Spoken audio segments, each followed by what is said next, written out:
Awesome. I think we are live. Well, good afternoon, cuties, and welcome to QT Connect Coffee Talk, where we are going to talk about everything tech and queer. For those who don't know me, and you should know me by now, I'm Naoufel. I am the co-founder of Queer Tech, and I will be your host. I'm based in the beautiful city of Montreal, and this is my home behind me. So before we get diving into the conversation, I know everyone is very impatient to miss our guest today. I want to bring a couple things to the spotlight that are very exciting today. So the first one is some of you might know that this is Transgender Awareness Week, a week when we take actions to bring attention to the transgender community. We want to be educating the public about who are transgender people, sharing their stories, experiences, and also advancing advocacy around the issues of prejudice, discrimination, and violence that affect the transgender community. So if you are looking to learn more and become an active ally to our transgender community, we encourage you to check the resource on your screen, glad.org/transweek. That's glad.org/transweek. The second announcement, you might, some of you know that we've been in Montreal for 4 years and 1 month so far, and we have built a community of over 2,200 QTs. These are people who are in tech, want to get into tech. And, although the pandemic has been really hard on us as an organization, it really brought an opportunity that we can be doing our activities from the internet and really broadcasting to anyone in Canada and around the world. So I'm really excited to announce that we are going to start our process of launching Queer Tech in other cities. We're very eager to grow our communities. And so these cities are going to be Toronto, of course, Vancouver, Calgary, Ottawa, Halifax, Waterloo, and Quebec City. So if you are on the air today and you are from one of those cities, you can go on our website, queertech.org, and sign up for the newsletter and leave your postal code. This will allow us to inform you as we launch the cities. If you also know anyone who is in tech or want to get into tech or a tech entrepreneur, please also share the link with them, queertech.org, and they can join us grow our community. So, I know everyone is very patient and want to get started. So just quickly, if you have any questions or comments, you can comment on the social network that you're using, and with some miracle and magic, Andy on the back end will get your comments and messages. We're going to need to make sure that they are appropriate for the screen, and we'll be showing them on here. So feel free to start sending any questions you have for Charli, and we'll be getting to that. So this is really an honor and a privilege for me to have this guest. It's one of my first guests on the show, and honestly, he doesn't need introductions. If you are in Montreal and you're familiar with the Montreal queer art scene, you will know him. And for those who don't, you've been missing out a lot, and this is going to be your opportunity to redeem yourself. So this person, of course, is a world-class performance. They've been on so many stages in Montreal, in other cities in Canada and around the world. And so they really put drag king on the map. And so I want you all to welcome our Montreal premier deadbeat daddy, Charli Deville. Oh, I love the fireworks. Great job, Andy. It's a party, even if wow, such a nice intro. I saw fireworks and I was like, I should have had wine instead of coffee. Oh, darling. We live in Quebec, so I feel like it is okay for a French land to be drinking wine, So lunch hour, yeah. Really excited to have you. A little known fact, this week for that Charli during the day is a front-end web developer at Autodesk. We're going to unpack all these words for our audience. And so, today we'll be talking about Charli's walk of life, your experiences that shaped you to the person you are. I'm really excited to have you. And I was thinking about our conversation today, and I realized that we've known each other for a very long time. Since 2011, we know that every normal 1 year counts as like 5 gay years. So that's like centuries that we know each other. And I was a little bit reflecting on this conversation, and I was like, wow, we came a long way, hey, since 2011. I mean, I've always remembered us, and especially you. I mean, you've always been an organizer. You've been building community, and we have some of our best friends in these communities, right? Some of them perform with you. A lot of them come and see you, and so. As I gotten to see you grow as an artist and like finding your voice as a performer, you just built such an amazing, connected, and super. Aww, throwback. And this is some of our throwback back in Pride and in Montreal, and the bottom. That was just another queer night we had. We just came to say hi, and we ended up. That's just waking up in the morning. I know. We love dressing up. Something that's amazing is that you've built this, connected and supportive community, and you've always advocated for, and challenging the gender stereotypes, and you've always been in the front line to dismantle the patriarchy, which I am take it down. I'm in there with you. I'm over it. I know. The internet is bringing it down. The fact that the U.S. elections have gave us a glimpse of hope. I'm hoping that we'll be doing that. A nicer white man in a position of power than a meaner white man. So, progress. I know. The bar is low this day, but we'll take any progress. Before we dive into all the amazing questions that I have for you, tell us a little bit about you. Where were you born? When did you move to Montreal? What was your first job? What are your pronouns? These are many questions. I'll let you start. A lot of questions. So I was born in northern Manitoba. It's a town called Thompson. There's like 15,000 people there.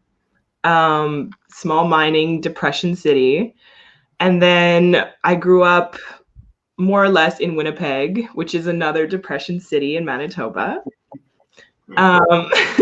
And shout out to Manitoba. Shout out Manitoba. No, but it was nice to have grown up there. I think it's very like wilderness, and there's not a lot to do, so you kind of like make your own fun, and it prepared me for quarantine. And then we're ready for this. Right? It's like isolation, easy. Yeah. No, we're not built for this. You and me, we're not built for this type of stuff. It's not. But anyways, and then I moved to Montreal officially. I was 23 years old. I had just graduated from college. So I'm the only person who like didn't move to Montreal for school. I feel like everyone's like, oh, you came for school, right? And it's like, no, I came after school to get a job in Montreal, like stupid. Nobody has a job here. No. No one has a job here, no. Right? So I have a degree. I went to the University of Winnipeg. I have a degree in communications. And then I also have a diploma from Red River College, also in Winnipeg. So it was like a joint degree diploma thing. So you go for 5 years, you do 3 in university, 2 in college, and then you end up with a degree and a diploma at the end of it. Wow. That's great. And what are your pronouns? So day to day, I use they, them, and then in drag, I use he, him. And it is kind of confusing because I've kind of like adopted my drag performer's name for myself during the day.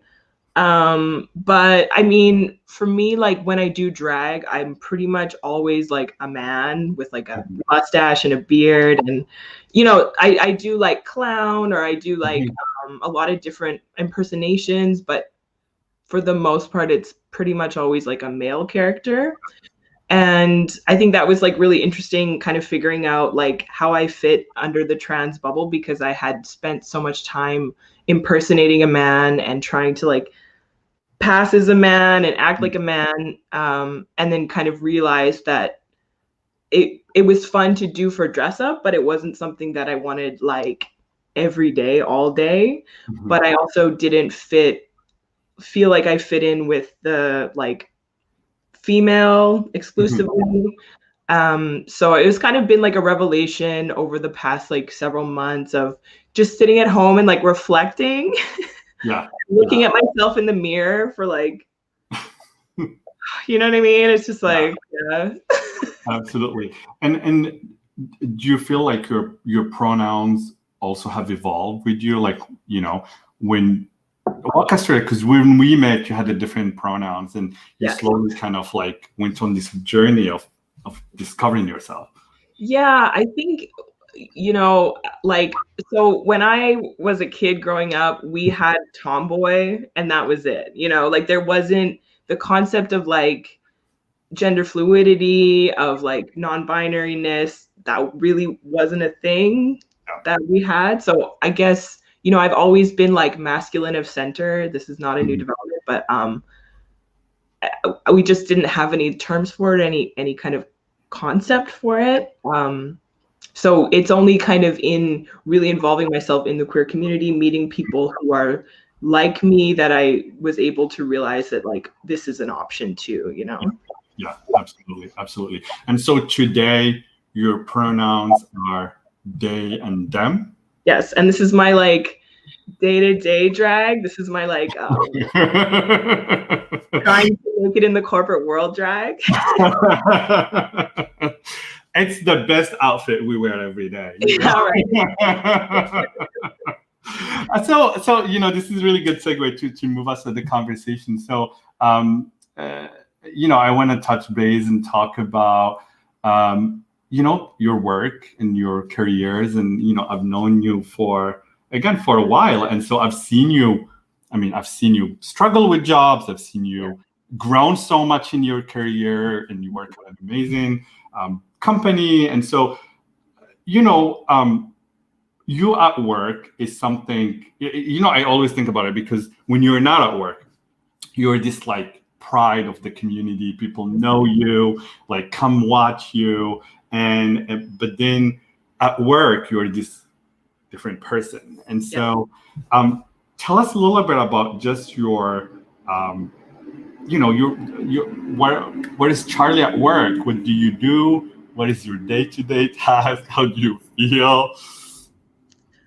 So yeah, day to day, I do front-end development, meaning that we kind of do everything that is what you would experience as a user going onto a website. The Autodesk.com website, if anyone's been, it's enormous. It's like, there's always a lot to do. And it's also translated into like 30 different languages or something. So maintaining that is basically what I do for the most part of the day: HTML, CSS, and JavaScript. You also do Chinese, Spanish, and Arabic? Yeah, exactly. In all those languages too. So you know. All the languages. Yeah. I think like, so I, before that, was a graphic designer, or I kind of did like whatever. It's hard as an Anglophone, I guess, living in Montreal, to get a good job. And I did work as a graphic designer for about 5 years before going into programming. I just didn't think, I've always been like artistic, so I didn't think that I was capable of doing programming. I was never good at science, never good at math, like never good at anything involving logic. If you know me, you're like, oh yeah, that makes sense. So yeah, I just thought I was like too stupid. And then I did like a coding boot camp that was like 3 months. And then basically after that, like doubled my salary. And, you know, working as a graphic designer, it's hard. There's a lot of like competition, a lot of people, there's not much money to be made. And I would be like out of work a lot, looking for jobs on like job sites and searching like web. And then it was all just like programming these different languages and stuff. And I'm like, okay, well, those are the these are the jobs that are available. Yeah. And so, you know, and I took a big risk because the boot camp cost $7,000, which I didn't have at the time. So I was like, oh, man, like, I don't know if this is going to work out, and then I'm going to be out all this money and stuff. And I ended up like paying that off in half a year, easy. Wow. With, you know, my career that I have now. So yeah, basically doubled my salary. I feel a lot more like employable and just like feeling like you're like an asset, or that they want to keep you. You know, I remember working in these like advertising agencies, and you know, there would be layoffs pretty often, but they would never get rid of the programmers. You know, they're like, these people we need. 100% managers, whatever, graphic design, who cares? But like programmers stay, you know? So I feel that now. I feel like there's a lot of like job security involved in tech. Yeah, and this is really great, and this is one of the many reasons I want you to come in here and talk about the experience, because I think programming is the future, and the tech industry is a great industry to get into. But people are very scared to make that leap and take the risk. Also, sometimes you don't know where to start, right? So it sounds like you were a graphic designer, you were looking online for similar job, but you see all this web, and then you said, well, I should become a programmer. And then so how did you decide on a bootcamp? How did you find out about the bootcamp? Did you look online?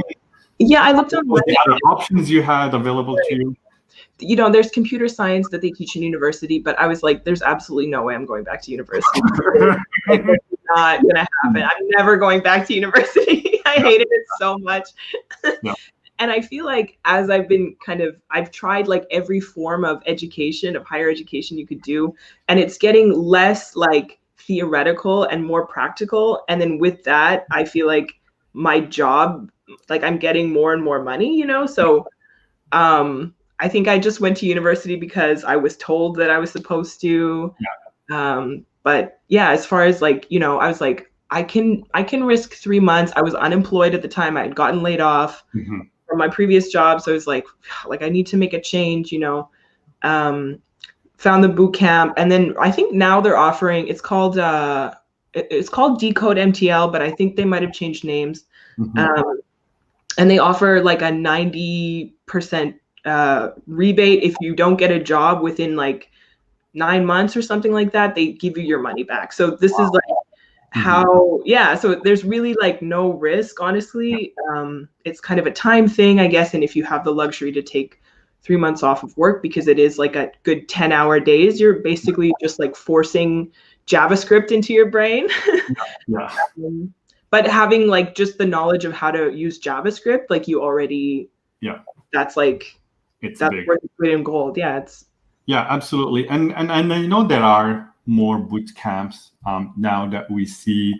We've partnered in the past with Lighthouse Labs is a great example to look at. There is also Le Wagon. So there is few options that are start to be available. I know Lighthouse Labs have a diversity also scholarship. So these are options that if anyone is, especially if you're doing graphic design, you want to move career, these are really good resources to look into. What was the scariest part of that process? You talked about money and loan, but was that the scariest part to you? No, I just thought I was too dumb. Honestly, I was like, I am not smart enough for this. Like, you see people like open up, you see all the green text and you're like, oh my God, you know?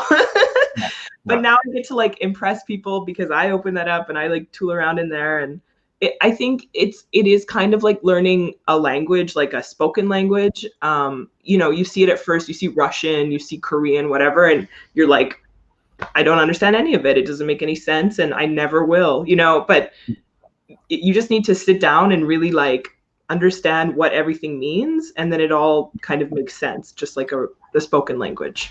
Yeah. And I mean, the self-doubt we have as queer people, I always think, like queer, trans, two-spirited, I mean, we just have, like, we doubt ourselves so much, right? And I was thinking a little bit about like why that happened to us. And I mean, we're just molded into it, right? Like, I mean, it starts when you're even coming out. Everyone is like, are you sure? Like every time, like you're molded, you're not good enough, you need to be better. And so, it's like we doubt all the time. And so when the moment comes to take decisions like this, you're like, in this process is terrified of all these things. So it's really good to hear that, when you look back and you're like, I was not dumb, that was just self-doubt that was really taking you in there. And so when you were evaluating Decode, you said Decode Montreal, did you look at other resources online that you were kind of right from that were maybe not paid? Yeah, I did a couple, like there was Free Code Camp. There is, God, I wish I could remember. There's a lot of like free resources available online that teach you how to code. I think that's a really good place to start because it's free. YouTube actually has a really nice computer science program from like Stanford or Harvard or something that's just free. So a lot of this, it's a good place to kind of test and see kind of how, like, what it could entail before you invest all that time and money into trying to make a career out of it. Yeah, absolutely. It's definitely, there is a lot of resources. And I think this is a really good idea, is that don't jump into paying and doing a program before you learn through the process. My delivery just came in. I was looking at the buzzer. So I want to ask you quickly so we have a question from our viewers that I'm gonna go and I'll ask you. So they said, they have how did your family accepted your queer identity, as you moved through your gender identity, your and your pronouns? How did that? It's been, it's like, it hasn't been smooth sailing, I guess. I guess I feel like I came out as gay, like, God, it's been, I don't know, 8 years now or something. So that's just like old news. Yeah. And then recently my parents came to visit and they came to one of my drag shows, and that was really interesting. I don't think they like fully, they weren't like, I don't know, they were like a little bit like, what is this? But it's fine. The fact that they came was like more than I could ask for. And then I think now with the like non-binary trans identity, they're having more of a hard time.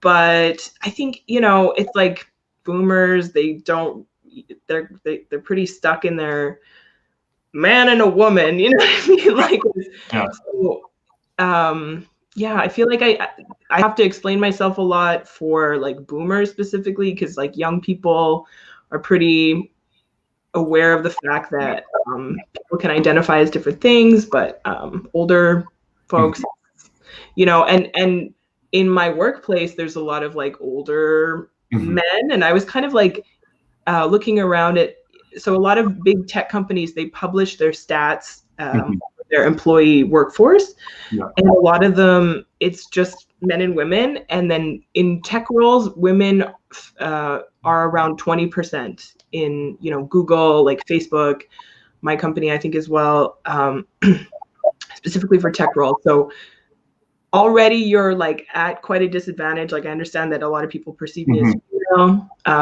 and that just being like a cisgendered woman, you're at a disadvantage. So then to add like anything else on top of that, queer identity, person of color, like whatever, blah, blah, blah.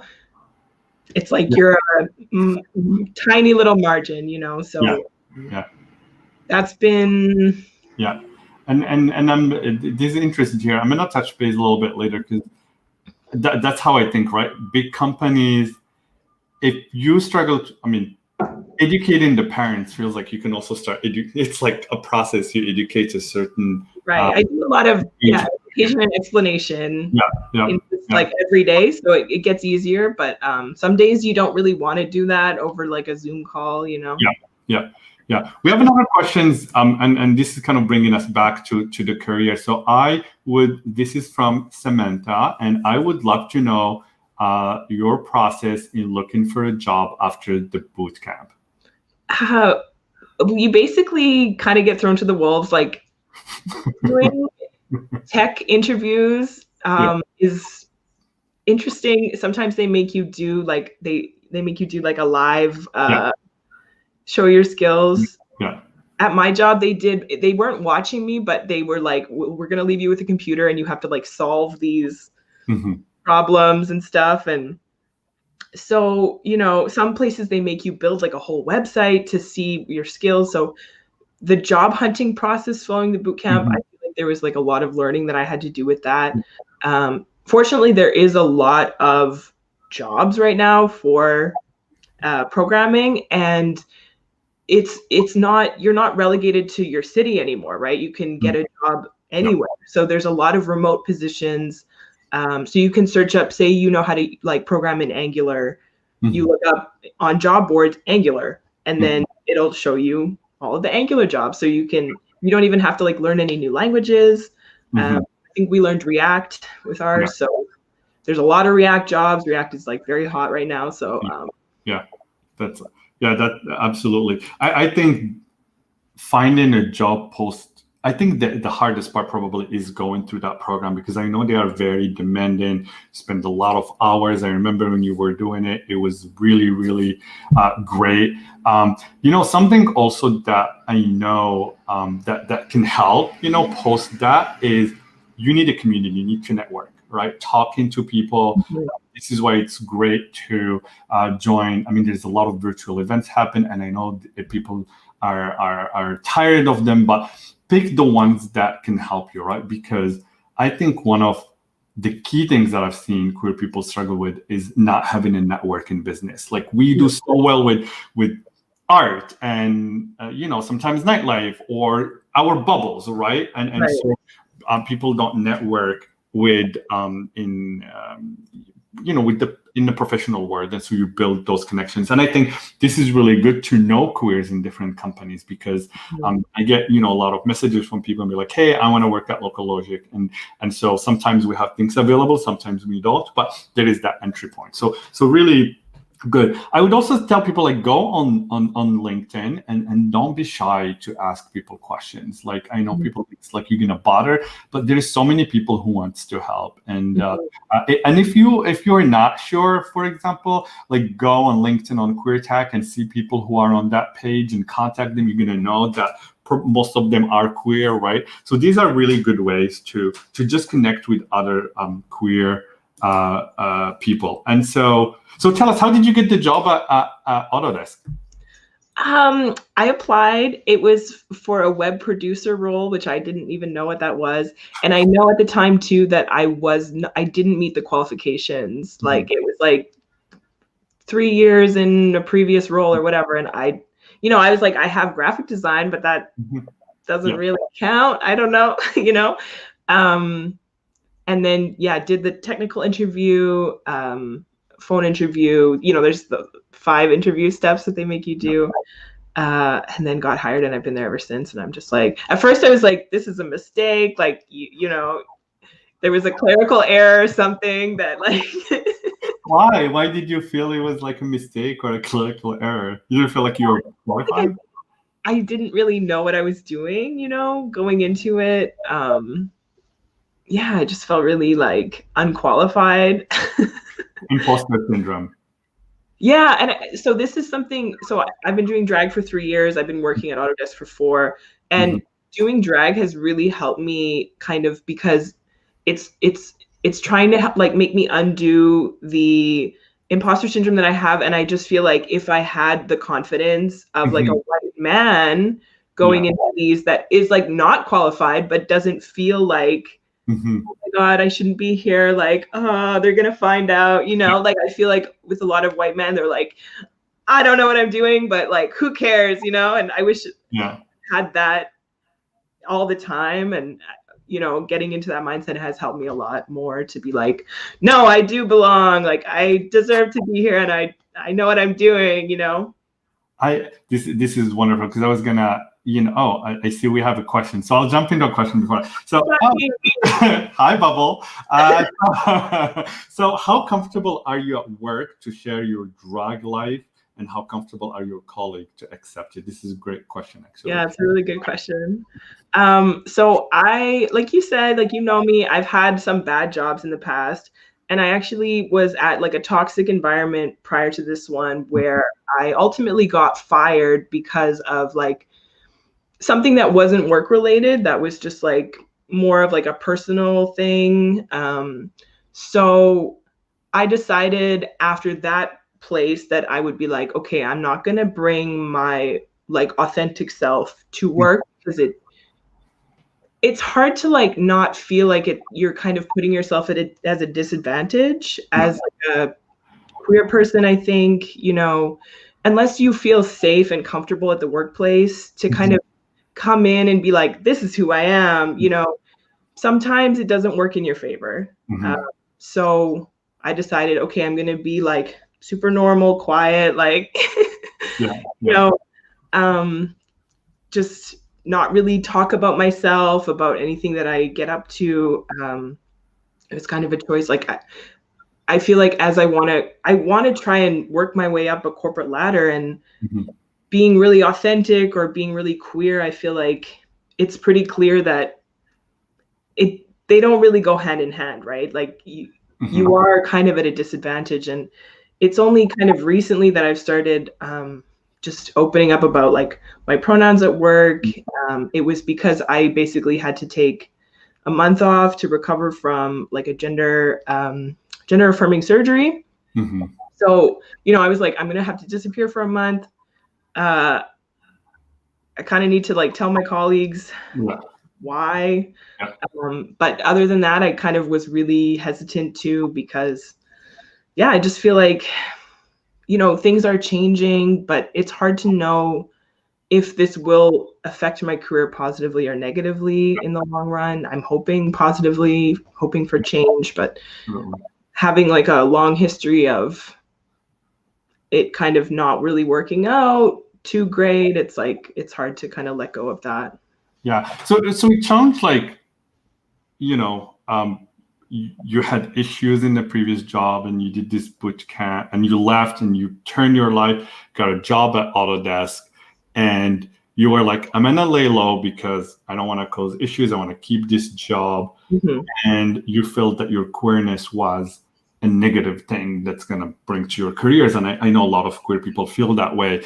And so, or people say, well, that's my personal life, I'm going to leave it outside. Professional life, I'm going to leave it here. But I believe that authentic self is important to bring to work. So it sounds like throughout the years, your perception of that queerness is a negative effect to you have changed. And do you feel today that being queer at your workplace is still a weakness and can hurt your careers to grow? Or do you start to feel like it's a strength? Well, I think, you know, we hear a lot. Tech is kind of, I would say, like the thought leader in a lot of ways about inclusion, diversity. You know, it's weird because it is such like a male dominated industry, but then at the same time, places like Facebook, Google, I know they have kind of constant diversity training and stuff. And we're kind of just starting at my work to do that. And it, you know, it's not just like, it can't be just a one day like diversity training, don't touch women's bodies, like the end. You know what I mean? It's like, it kind of has to be a lot of work and kind of having to like change people's perceptions, because, you know, we'll do this diversity training and then the white men are like, wow, what about us? You know? So Yeah. Like it's a lot of work, and I think it doesn't have to lay just on HR. A lot of workplaces, if it's like a startup, they don't even have an HR department, right? So it is kind of an extra effort to have to take on as a queer person a lot of the time, and it is kind of a constant conversation that needs to be had. I hear you. I do see that somehow diversity and inclusion has been pinned on people of color, on women, on queer people, and I'm like, this is not even our problem. It's not. We didn't even created this problem. Why are we have to solve the problem, right? And then I look like, this is, you said it well. Like companies, this is why inclusive training is very important, right? And diversity training. And a lot of companies come to around Pride, where queer tech is very popular, because everyone is like, oh my God, it's July, August, Pride Montreal is coming up. We all want to support. And we're always like, well, like you are not going to solve your diversity issue by just doing something once a year. No one's going to remember. And this is a continuous process. And it's very important for companies to think about the different training that they're doing, right? And so, we look at statistics, and it's just staggering how big they are. Like so many organizations and polls have shown that 54% of queer people are still in the closet at work, and so it makes me really sad to think that there is half of us that wakes up every morning, and then they get dressed up and they're so excited, and the moment they leave their home, or today they don't, they just go to a desk, but they have to put a different face, right? And they just decide that, what Charli was doing 3 years ago, walk in the office and lay low and just like not be themselves. And so today we're seeing so many companies come to queer tech, and so many companies, and especially tech companies, right? They are starting to recognize the value of that diversity. And so I'm like, this is our time where that queerness need to be, it's our unique value, right? It's what we're bringing to the table. And I'm like, there is so many straight people out there looking for jobs, and so it's few of us, and we have this added value, these different perspectives that we can bring to employers. And so this is the time to use it to our advantage, right? We're almost like commodity in the market, it's few of us, and we should be getting great jobs. We should be growing in leadership positions. And so, the queerness we have is a source of strength, not a weakness. And I think that's really important to think about it, that there is that strength that we have. And so, you touched a little bit on something also like came to mind is like, the queer community, we have so much intersectionality, right? Like we, there is diversity in sexual orientation, in gender diversity, in ethnicities, in color, in background. There's so much there also that we can unpack to employers. And so I really hope that like queer people, value that and bring it to your interview process, bring it. So, you touched base something that's very important, which you said from Charli the Drag King and from being in art in the community have helped you in your professional life. Where you feel, that was a comment. But so like, how did the community and the art help you also to build that confidence at work? Well, I guess like, if you're living in daytime society, it's built for straight people. It's built for like cisgendered straight people, right?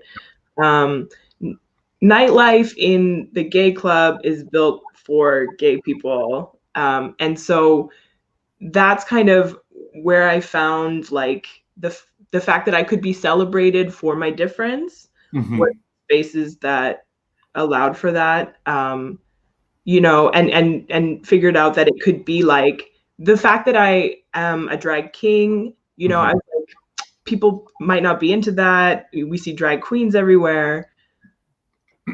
There's no market for drag kings. There really wasn't a scene here when I started. So, but you know, I've used that niche factor as my advantage, that people are like, even in drag spaces, in gay spaces, there is a lot of like, it's gay men, right? It's white gay men. It's built for them.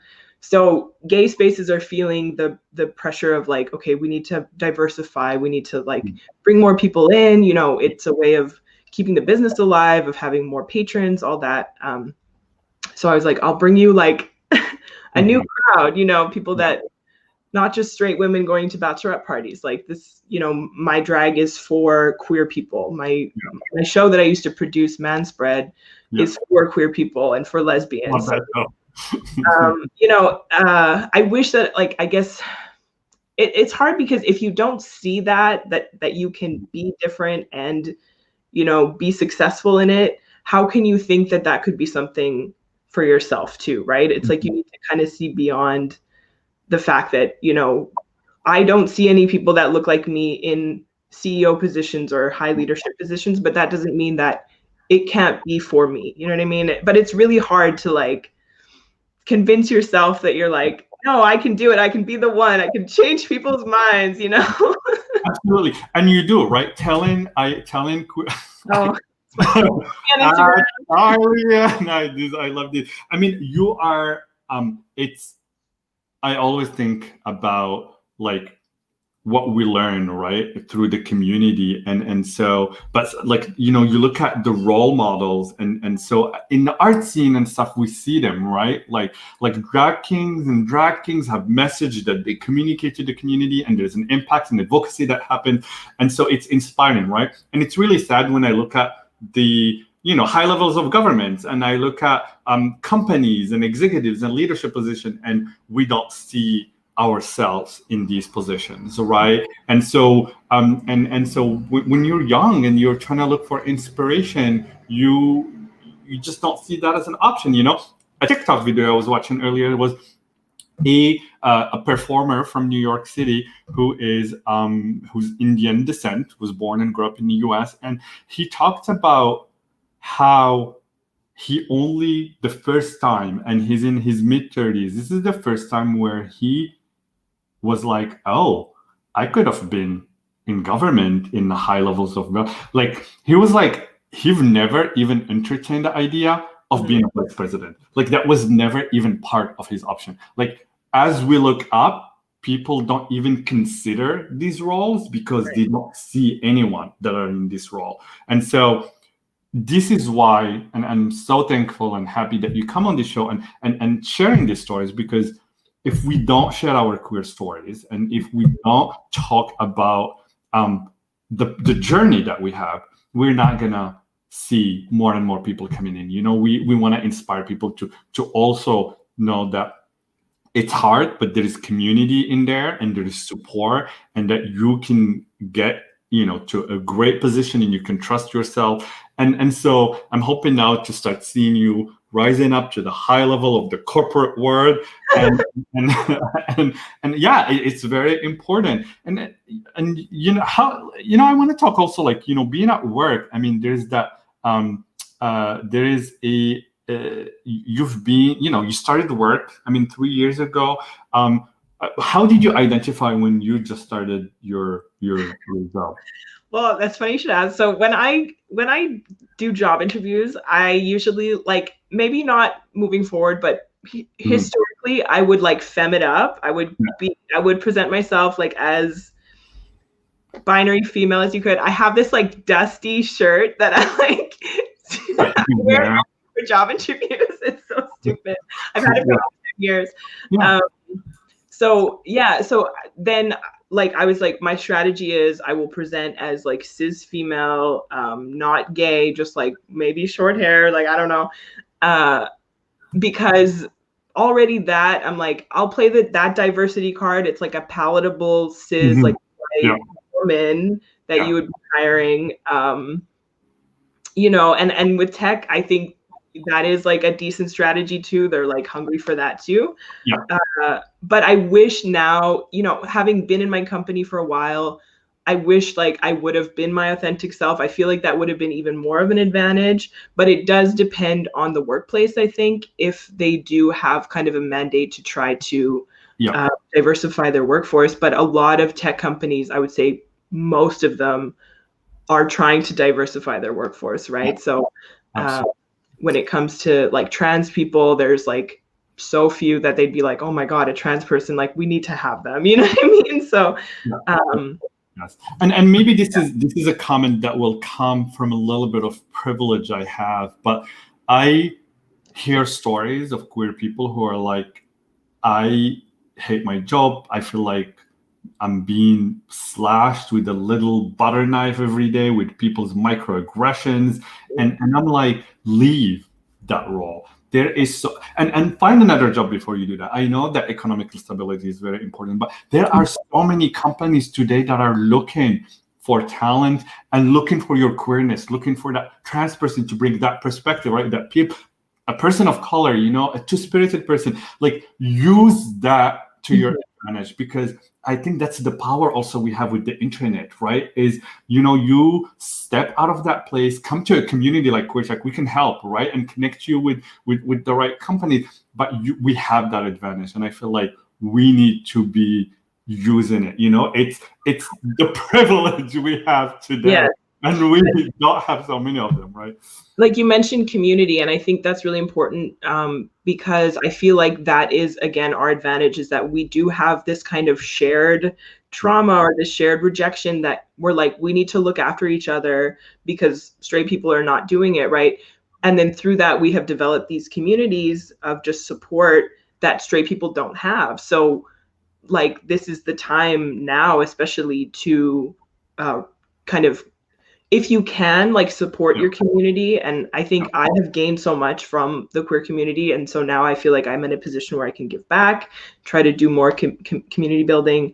But if you're in a position where you're struggling, like, to lean on the community, we've all kind of moved online. So it's just a Facebook search or a Google search to find people that are like you and can share your burden a little bit.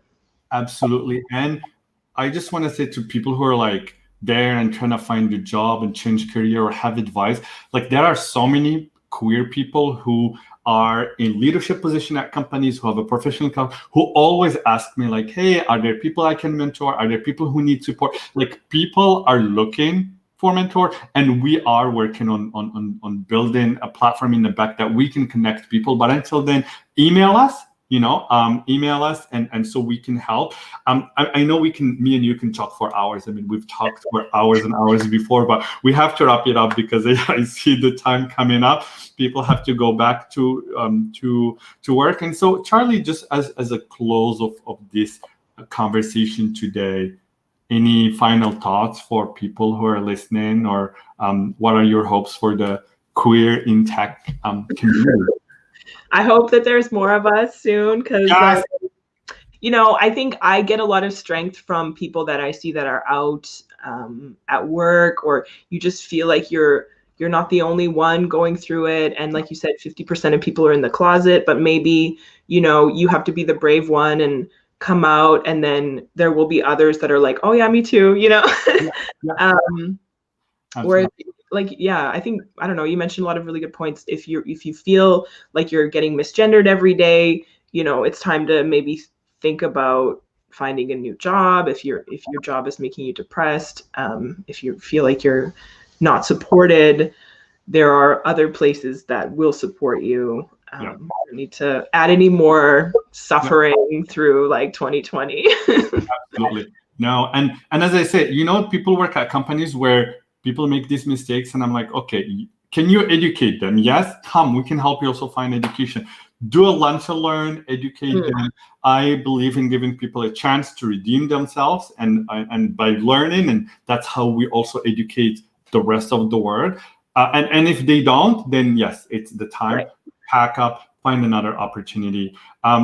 Thank you so much for sharing yourself with us today, Charli. I know it's very hard to be vulnerable and tell, stories on the camera. I know. It gets easier the more you do it. I think it's like, yeah. Absolutely. And, I hope your story today inspire our community the same way. And you inspire me every day. I see how you grow. And so, I see you grow as a performer, as a professional, and just like as a phenomenal human being. So thank you so much for coming here. And so, I know that as always, if anyone wants to connect with us, Queer Tech, please. If you have any feedback, if you have questions, you can connect with us. You can also connect with Charli. On the screen, you see their Instagram handle. But we want to grow this community to across Canada, so we can support queer people to get in tech jobs. So please get in touch. I want to touch base quickly. Our next guest for the next session. So we are going to do actually this stream on December 3rd.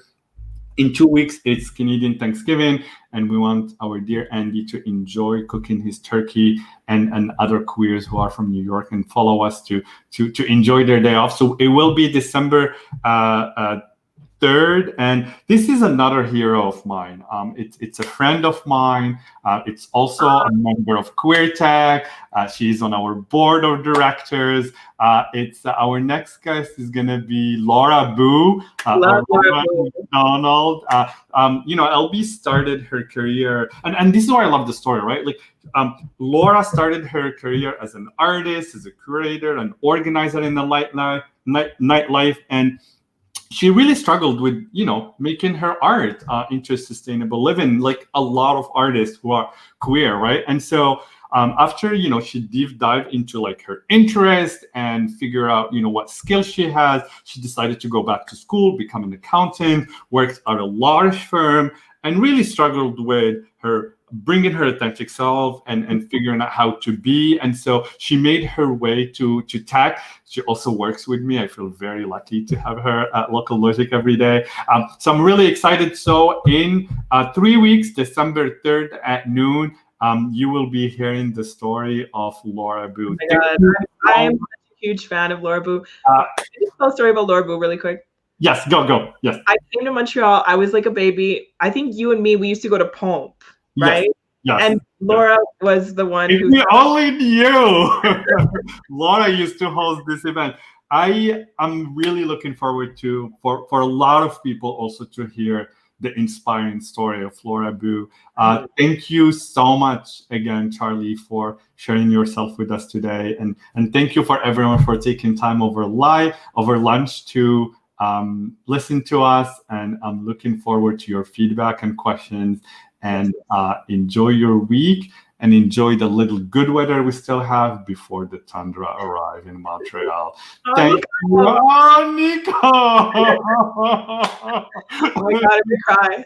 Oh, Krista. Well, I am glad that our friends are on the other side supporting us. And yeah, Lego, thank you. It's wonderful to see the friends supporting. Well, thank you again. We're gonna let everyone go. Charli, we will connect soon. Can't wait to see you again soon, and have a wonderful week. We need like a little dance as we exit.